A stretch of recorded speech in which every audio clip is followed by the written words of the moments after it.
सबसे पहले हम देखते हैं बैक्टीरिया को। तो बहुत बेसिक चीज़ें, हो सकता है 9th या 10th की बायोलॉजी में आप लोगों ने पढ़ा होगा तो वो याद हो, बट इसको रिपीट कर दिया जाना ज़्यादा ठीक रहेगा। कि बैक्टीरिया जो होते हैं ये आपके बहुत छोटे माइक्रोस्कोपिक यानी कि माइन्यूट सिंगल सेल ऑर्गेनिजम्स होते हैं, ऑर्गेनिजम्स, और इनके पास एक डिफाइंड न्यूक्लियस होता है, या आप न्यूक्लियॉन्स बोल लो। डिफाइंड न्यूक्लियॉन्स होता है। फिर कोई भी ग्रीन मटेरियल नहीं होता है, यानी कि नो ग्रीन मटेरियल। और ग्रीन मटेरियल हम जानते हैं क्या होता है, मतलब क्लोरोफिल टाइप का कोई मटेरियल इनमें नहीं होता है। और देखो ये कोई कॉन्सेप्ट नहीं है, बस इनकी प्रॉपर्टीज़ है तो वो आप याद रख सकते हो अगर चाहो तो पहली बात तो ये माइन्यूट सिंगल सेल ऑर्गेनिज्म होते हैं। दूसरा, इनके पास एक डिफाइंड न्यूक्लियस होता है। फिर कोई भी ग्रीन मटेरियल नहीं होता है। फिर ग्रीन मटेरियल नहीं होने का मतलब क्या हुआ कि क्लोरोफिल जो है जैसे प्लांट के केस में होता है, तो वो उनके फूड बनाने में उनके काम आता है। तो बैक्टीरिया के पास कोई ऐसा ग्रीन मटेरियल नहीं रहता है which can help them to make their own food. मतलब अपना फूड वो नहीं बना सकते हैं। ये बाइनरी फिजन से अपने आप को प्रोड्यूस करते हैं, प्रोड्यूस्ड बाय बाइनरी फिजन। और बहुत से शेप्स होते हैं, तो हम लोग डिफरेंट शेप्स के बारे में अब देख लेते हैं बैक्टीरिया के। सबसे पहला जो होता है वो होता है स्फेरिकल शेप। मतलब ये जो बाइनरी फिजन से प्रोड्यूस होते हैं ये डिफरेंट शेप में प्रोड्यूस होते हैं, डिफरेंट शेप। और ये डिफरेंट शेप जितने भी टाइप्स के भी हम देखेंगे वो सब बैक्टीरिया के ही टाइप्स हैं। सबसे पहला आता है स्फेरिकल शेप। इस टाइप के बैक्टीरिया को हम लोग फोकस बोलते हैं, ठीक है। फिर उसके बाद आपका आता है रॉड शेप्ड। इसको हम लोग बैकिलस बोलते हैं। फिर स्पाइरल शेप्ड, स्पाइरी स्पाइरिलियम इसको बोलते हैं। फिर उसके बाद आपका स्फेरिकल शेप हो गया, रॉड शेप्ड हो गया, स्पाइरल शेप्ड हो गया, कोमा शेप्ड होता है, जिसको बेसिकली कर्व्ड शेप भी आप बोल सकते हो, कहीं कहीं कोमा शेप लिखा रहता है। इसमें आता है विब्रियो, ठीक है। तो जैसे जो हम स्फेरिकल शेप है या कोकस है वो कुछ इस टाइप का होगा। बैकिलस जो है वो रॉड के टाइप का होगा। ये जो रॉड है ये आपका स्क्वायर एंड भी हो सकता है और सर्कुलर एंड भी हो सकता है, तो दोनों टाइप का हो सकता है। फिर उसके बाद स्पाइरिलियम आपका स्पाइरल टाइप का होगा इस तरीके से कुछ, ये आपका स्पाइरिलियम हो गया। विब्रियो जो है ये कर्व्ड शेप होगा, यानी किस तरीके से कर्व्ड होगा, ठीक है। स्पाइरिलियम जो है स्पाइरल टाइप होगा और विब्रियो जो है वो कर्व्ड होगा, लाइक दिस। समझ में आए। स्फेरिकल शेप में भी जैसे कोकस जो है, इसमें आप जैसे स्फेरिकल शेप जो है इसमें भी 3 टाइप के होते हैं। स्फेरिकल की अगर हम लोग बात करें तो इसमें पहला आ गया क्या, कोकस। ये तब हम बोलते हैं जब हमारा सिंगल हो, तब कोकस बोलते हैं। जनरली कोकी बोलते हैं जब एक से ज़्यादा हो। डाई आ, क्या डाइप्लोकोकस, ठीक है। डाइप्लोकोकस ये जब आपका डबल रहे और जब चेन के फॉर्म में रहता है तो इसको हम लोग बोलते हैं स्ट्रेप्टोकोकस, ठीक है। तो ये जनरल आप याद रख सकते हो। फिर उसके बाद जैसे जो बैक्टीरिया होता है इसका जनरल साइज़ की अगर हम लोग बात करें, बैक्टीरिया देखो रॉ वाटर में बैक्टीरिया प्रेजेंट रहता है हम लोग के, ठीक है। रॉ वाटर आप बोल सकते हो या कॉन्टेमिनेटेड वाटर, इसमें जो है हम लोग का बैक्टीरिया कॉन्टेमिनेटेड वाटर प्रेजेंट रहता है, ठीक है। जो इसका रेंज होता है वो लगभग आपका 0.2 टू 2 से 5 माइक्रोन तक होता है, ठीक है। तो इससे हमें क्या पता चला कि ये जो है आपका नेकेड आई से हम इसे नहीं देख सकते। नेकेड आई से ये विजुअल नहीं होता है, तो हम लोग माइक्रोस्कोप का यूज़ करते हैं इसको देखने के लिए। अब क्या होता है कि बहुत से बैक्टीरिया जो होते हैं वो हार्मलेस होते हैं, यानी कि प्लांट्स और एनिमल्स में या आपका या क्रॉप्स में, ठीक है। प्लांट्स आप यहाँ लिख सकते हो हार्मलेस होते हैं, प्लांट्स में, ह्यूमन में, क्रॉप्स में, इन सब में ये कोई हार्म नहीं देते, यानी कि एक तरीके से हम लोग बोल सकते हैं कि बेनिफिशियल होते हैं। बेनिफिशियल होते हैं। इस टाइप के बैक्टीरिया को हम लोग नॉन पैथोजेनिक बोलते हैं, नॉन पैथोजेनिक बैक्टीरिया। यानी कि ये बैक्टीरिया चाहे प्लांट्स हो, चाहे ह्यूमन हो, चाहे क्रॉप हो, इनमें कोई भी खराब इफेक्ट इनका नहीं होता है। कुछ कुछ बैक्टीरिया ऐसे होते हैं या ज़्यादातर बैक्टीरिया ऐसे भी होते हैं जो कि काफ़ी हार्मफुल होते हैं फॉर ह्यूमन, क्रॉप और plant, crop, plants, animals, animals, यहाँ पे भी एनिमल्स लिख दो। ठीक है, तो कुछ ऐसे बैक्टीरिया थे जो कि हार्मफुल होते हैं क्रॉप्स के लिए, प्लांट्स के लिए, ह्यूमन बींग्स के लिए। वाटर बोर्न डिजीजेस उनके कारण होता है। वाटर बोर्न डिजीजेस अभी आप लोग जानते होंगे, कॉलरा हो गया, टाइफाइड हो गया, हेपेटाइटिस हो गया। ये सारे क्या है, ये सब सारे जो डिजीजेस हैं, हेपेटाइटिस, ये सब वाटर बोर्न डिजीज है, वाटर के कारण होता है। वाटर में अगर बैक्टीरिया मिल जाता है, हार्मफुल बैक्टीरिया, तो ये डिजीजेस कॉज करते हैं। तो इस टाइप के बैक्टीरिया को हम लोग पैथोजेनिक पैथोजेनिक बैक्टीरिया या पैथोजेंस बोलते हैं। ठीक है, यानी कि वो बैक्टीरिया जो कि हार्मफुल हो, उसको हम लोग क्या बोलेंगे, पैथोजेनिक बैक्टीरिया। ठीक है, ये चीज़ सब समझ में आ गई। जो भी देखो रेनफॉल हुआ, ठीक है, प्रेसिपिटेशन जो ऊपर से गिरा, ये प्रेसिपिटेशन, ठीक है, प्रेसिपिटेशन, प्रेसिपिटेशन क्या है, fall of liquid from atmosphere to earth crust in form of बहुत से फॉर्म में, सिर्फ रेन के फॉर्म में नहीं, स्नो के फॉर्म में, चाहे आपका रेन के फॉर्म में, ड्रिजल, हेल हो गया, बहुत से टाइप्स के फॉर्म में। जब वाटर जो है, लिक्विड जो है, वो एटमॉस्फेयर से अर्थ क्रस्ट की तरफ गिरता है तो उसको हम प्रेसिपिटेशन बोलते हैं। तो जब ये जो लिक्विड के ड्रॉप्स हमारे गिरते हैं तो ये अपने साथ साथ बैक्टीरिया, या ज़्यादा अच्छा बोलना है कि पैरासाइट्स को कैरी करते हैं। अभी देखते हैं पैरासाइट्स क्या होता है। पैरासाइट्स को कैरी करते हैं, पैरासाइट्स एक्चुअली में ग्रुप ऑफ ऑर्गेनिजम्स होता है, ग्रुप ऑफ ऑर्गेनिजम्स,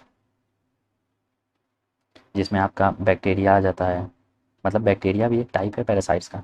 बैक्टीरिया आ गया, प्रोटोजोआ आ गया, वायरस आ गया, वॉर्म आ गया, फंगी आ गया। ये जो है, एक दो तीन चार पाँच पाँच टाइप्स के इसमें ऑर्गेनिजम्स पाए जाते हैं पैरासाइट्स, मतलब ग्रुप ऑफ ऑर्गेनिज्म है। तो जब भी ये हमारा प्रेसिपिटेट गिरता है तो ये अपने साथ साथ पैरासाइट्स यानी कि बैक्टीरिया और इसके साथ डिफरेंट और ऑर्गेनिजम्स को उसमें एब्जॉर्व कर लेता है और सीधे वाटर में जाके ये मिल जाता है। तो क्या होता है कि जो भी बैक्टीरिया हम लोग का है, अगर वो वाटर में है, ठीक है, मतलब ये हम लोग का वाटर है, इसमें जो भी बैक्टीरिया है, इट रिक्वायर्स ऑक्सीजन। जैसे कि मछली को ऑक्सीजन की ज़रूरत पड़ती है पानी में रहने के लिए, उसी तरह बैक्टीरिया को भी ऑक्सीजन की रिक्वायरमेंट होती है, requirement for survival, for survival, survival. ठीक है, यानी कि it requires oxygen for it survival, it requires oxygen for it survival. अब ये ऑक्सीजन आता कहाँ से, तो ये जो वाटर में पहले से जो डिजॉल्व ऑक्सीजन रहता है उसी का इस्तेमाल करता है। यानी कि वाटर में जो ऑक्सीजन पहले से डिजॉल्व फॉर्म में, उस ऑक्सीजन का यूज़ करके ये बैक्टीरिया क्या करता है, सर्वाइव करता है एंड डिकम्पोज, यही इंपॉर्टेंट पॉइंट है, एंड डिकम्पोज ऑर्गेनिक मैटर। यानी कि जो भी ऑर्गेनिक मैटर है, और हम जानते हैं कि ऑर्गेनिक मैटर जो है ये चीफ सोर्स है, chief source for impure water. यानी कि इम्प्योर वाटर जो है, या इम्प्योरिटी जो वाटर में, उसका one of the main reason क्या है, ऑर्गेनिक मैटर। हमने देखा कि टेस्ट एंड ऑर्डर भी इसके कारण होता है, टर्बिडिटी भी इसके कारण होता है, फिर आपका बहुत सी चीज़ें, मतलब जनरली सब चीज़ में ऑर्गेनिक मैटर होता ही है। तो जो हमारा ऑर्गेनिक मैटर है उसको ये डिकम्पोज करता है by using oxygen in the dissolve form. Oxygen dissolve form में जो ऑक्सीजन है वाटर में, उसको बैक्टीरिया यूज़ करता है और ऑर्गेनिक मैटर को डिकम्पोज करता है। यानी कि हमारा क्लीनिंग, जो क्लीन करने का काम है, यानी कि क्लीनिंग ऑफ वाटर, ये हम लोग का ये बैक्टीरिया कर देता है। यानी कि जो काम हम करना चाहते हैं वो काम हमारा बैक्टीरिया कर रहा है। हम ऑर्गेनिक मैटर को रिमूव करना चाहते हैं, ये इस ऑर्गेनिक मैटर को क्या कर रहा है, डिकम्पोज कर दे रहा है। तो हमारे लिए तो अच्छी बात है। तो ये हमारा बैक्टीरिया होता है। अब इसमें ये चीज़ भी है कि बैक्टीरिया भी हमारा 3 तरह का होता है। एरोबिक, मतलब on the basis of shape तो हमने देख लिया कि बैकिलस होता है, रॉड शेप, कोमा शेप होता है। On the basis of oxygen demand, oxygen requirement, aerobic, anaerobic, non aerobic में एनारोबिक, और फैक्यूलेटिव। एरोबिक होता है जिसमें O2 रिक्वायर्ड होता है, ऑक्सीजन चाहिए ही चाहिए for survival, for survival. Anaerobic में जो कि O2 नॉट रिक्वायर्ड, बिना O2 के सर्वाइव कर सकता है। फैक्यूलेटिव में हो सकता है those which can survive, those which can survive with और विदाउट O2, मतलब ऑक्सीजन हो चाहे नहीं हो ये सर्वाइव कर लेगा। एनारोबिक, ऑक्सीजन नहीं हो तब ये सर्वाइव कर लेता है विदाउट ऑक्सीजन। एरोबिक के ऑक्सीजन का होना मस्ट है फॉर देयर सर्वाइवल। तो ये भी हम लोग के क्या हो गए, 3 तरीके के आपके बैक्टीरिया हो गए। एरोबिक बैक्टीरिया, या बैक्टीरिया लिख दो, एरोबिक बैक्टीरिया, एनारोबिक बैक्टीरिया और फैक्यूलेटिव बैक्टीरिया। अब अगर हम लोग बैक्टीरिया को देखें, ठीक है, तो बैक्टीरिया हम लोग का आ गया था पैथोजेनिक, बैक्टीरिया जो था वो आ गया था pathogenic and non pathogenic. Pathogenic, ये जो पैथोजेनिक बैक्टीरिया होता है ये हम लोग समझ गए थे कि हार्मफुल रहता है और वाटर में नहीं रहना चाहिए। बट जनरली जब हमें इन पैथोजेनिक बैक्टीरियाज को काउंट करना होता है, यानी कि लैब में, it is very difficult to count. ठीक है, इनको हम नहीं कर पाते और बेसिकली बहुत डिफ़िकल्ट होता है, या आप कह सकते हो कि लेंदी होता है, काफ़ी लंबा प्रोसेस होता है। तो ये जनरली काफ़ी मुश्किल होती है हमें इसको करने के लिए, आप कह सकते हो कि कॉम्प्लिकेटेड टेस्ट होता है, कॉम्प्लिकेटेड टेस्ट होता है। तो इसका एक अल्टरनेटिव या इनडायरेक्ट वे है इस पैथोजेनिक बैक्टीरिया के प्रेजेंस को पता करने का, कि नॉन पैथोजेनिक बैक्टीरिया, ठीक है, नॉन पैथोजेनिक बैक्टीरिया, या आप कह सकते हो non pathogenic indicator, non pathogenic indicator के यूज से we can detect pathogens, detect pathogens, यानी कि इस नॉन पैथोजेनिक बैक्टीरिया का यूज़ करके हम लोग पैथोजेंस का पता लगा सकते हैं। तो कैसे? तो देखो, इस नॉन पैथोजेनिक बैक्टीरिया में एक ग्रुप जो आता है उसको हम लोग बोलते हैं कॉलीफॉर्म ग्रुप। ठीक है, coliform group and faecal coliforms. Coliform यानी कि एक हमारा होता है कॉलीफॉर्म ग्रुप और फीकल कॉलीफॉर्म, ये नॉन पैथोजेनिक बैक्टीरिया का एक टाइप आता है। ठीक है, एक ग्रुप है मतलब नॉन पैथोजेनिक बैक्टीरिया में। इसकी प्रॉपर्टी क्या क्या होती है? तो ये आपका ग्राम निगेटिव होता है, यानी कि coliforms gram negative, non spore forming, rod shaped, rod shape हमें पता है क्या, बैकिलस। फिर उसके बाद फर्मेंट लैक्टोज। ये सब प्रॉपर्टीज़ है किसकी? प्रॉपर्टीज़ ऑफ कॉलीफॉर्म, इसकी प्रॉपर्टीज़ है। ग्राम नेगेटिव हो गया, non spore forming ferment lactose, ferment lactose with gas formation, gas formation, मतलब ये सारे जो हैं कैरेक्टरिस्टिक या प्रॉपर्टीज़ है जिससे हमें पता चल जाता है कि हाँ भाई कॉलीफॉर्म है। ठीक है, गैस फॉर्मेशन 48 घंटे में एट 35 डिग्री सेल्सियस। फिर उसके बाद नॉन एसिड फास्ट। देखो, ये जो प्रॉपर्टीज़ है इसको एकदम दिमाग में याद रखना है, ये हम लोग की कॉलीफॉर्म की प्रॉपर्टीज़ हो गई, कि जो है ग्राम निगेटिव होता है। ग्राम निगेटिव मतलब क्या हुआ कि बैक्टीरिया, ग्राम निगेटिव मतलब समझो कि बैक्टीरिया जो है वो एक लीव अ रेड स्टेन, यानी कि लाल रंग का एक स्टेन छोड़ता है इन स्टेनिंग टेक्निक, इन स्टेनिंग टेक्निक। अब इसको अगर समझाने जाएंगे तो काफ़ी टाइम लगेगा और ये कोर्स में है भी नहीं, बट बस अभी के लिए याद रखो कि ग्राम निगेटिव मतलब हो गया कि बैक्टीरिया जो है वो रेड स्टेन लीव करता है स्टेनिंग टेक्निक में। नॉन स्पोर फॉर्मिंग के लिए तो सिंपल है कि स्पोर का फॉर्मेशन नहीं होता है, नो स्पोर फॉर्मेशन, मतलब स्पोर का फॉर्मेशन ये नहीं करता है कॉलीफॉर्म्स। स्पोर एक्चुअल में क्या होता है, स्पोर को अगर देख लो तो ये आपका एक नॉन वेजिटेटिव स्टेट होता है, नॉन वेजिटेटिव स्टेट, जो कि आप कह सकते हो कि एक लिविंग सेल से मिलता है, मतलब रिजेंबल्स विथ लिविंग सेल। ठीक है, तो यही होता है, तो उसका फॉर्मेशन ही नहीं करता है। रॉड सेट हम लोग को पता है कि रॉड की तरह होता है, स्क्वायर क्रॉस सेक्शन या आपका सर्कुलर क्रॉस सेक्शन। फिर फर्मेंट लैक्टोज, इसका मतलब हो गया कि ये, इसका मतलब हो गया कि ब्रेक्स, या लिख दो break down the sugar in food and form lactic acid, यानी कि ये जो है शुगर को फूड में ब्रेक करता है और लैक्टिक एसिड का फॉर्मेशन करता है। तो ये हो गया इसका मतलब ferment lactose. Non acid fast, non acid fast मतलब हो गया कि यहाँ पे जो हमने स्टेनिंग टेक्निक से रेड स्टेन लाया था, तो जब हम इसे डी स्टेन करते हैं, यानी कि इस स्टेन को हटाने की करते हैं, तो destain during destaining resist करता है, यानी कि हम लिख सकते हैं कि resist destaining, resist destaining. तो अगर रेसिस्ट करता है डी स्टेनिंग तो उसको हम लोग बोलते हैं acid fast.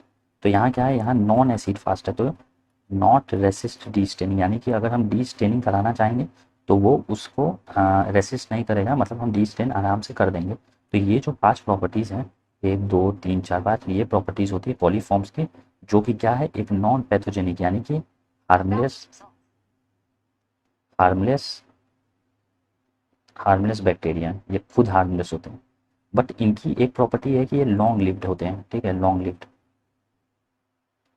Long lived than pathogenic bacteria, यानी कि पैथोजेनिक बैक्टीरिया से ये ज़्यादा टाइम तक रहते हैं। तो अगर इफ़ देयर इज़ एब्सेंस, ठीक है, अगर ये जो है ये एब्सेंट है, if there is absence of coliform, तो इट इज़ डायरेक्ट इंडिकेटर, ये डायरेक्ट इंडिकेटर होता है किसका, एब्सेंस ऑफ पैथोजेंस का। यानी कि अगर हमारा कॉलीफॉर्म नहीं है वाटर में तो पैथोजेनिक बैक्टीरिया भी नहीं होंगे। और क्यों हम ये करते हैं, क्योंकि पैथोजेनिक बैक्टीरिया को डायरेक्टली हम लैब में टेस्ट नहीं कर पाते आसानी से, काफ़ी कॉम्प्लिकेटेड टेस्ट होता है। तो उसके लिए ये हम इनडायरेक्ट मेथड लाते हैं, कॉलीफॉर्म्स लाते हैं, जिसकी प्रॉपर्टी ये सारी होती है। और अगर कॉलीफॉर्म एब्सेंट है तो हमारा पैथोजेंस भी एब्सेंट होगा। कॉलीफॉर्म्स के अगर हम देखो, कॉलीफॉर्म्स हम समझ गए। अब कॉलीफॉर्म्स जो है ये आपका टोटल कॉलीफॉर्म ग्रुप होता है, एक टोटल कॉलीफॉर्म ग्रुप, और एक आपका आता है faecal coliform group. Total coliform groups ये जो है जनरली आपका पाया जाता है जो warm and cold blooded animals में, कोल्ड ब्लडेड एनिमल्स में, और ह्यूमंस में भी ये पाया जाता है, ह्यूमंस में, लोअर इंटेस्टाइन में, लोअर इंटेस्टाइन में। कुछ जो है वो आपका सॉइल में भी पाया जाता है और वेजिटेशन में भी पाया जाता है, ठीक है। तो ये आ गया total coliform group. Faecal coliform group जो है ये स्पेशली फीसेस में पाया जाता है। फेसेस जानते हो ना, मतलब वेस्ट जो होता है, एक्सक्रीटा, इन सबको बोलते हैं। तो जो फीकल कॉलीफॉर्म होता है, कॉलीफॉर्म ग्रुप, ये आपका पाया जाता है exclusively in faeces, exclusively in faeces.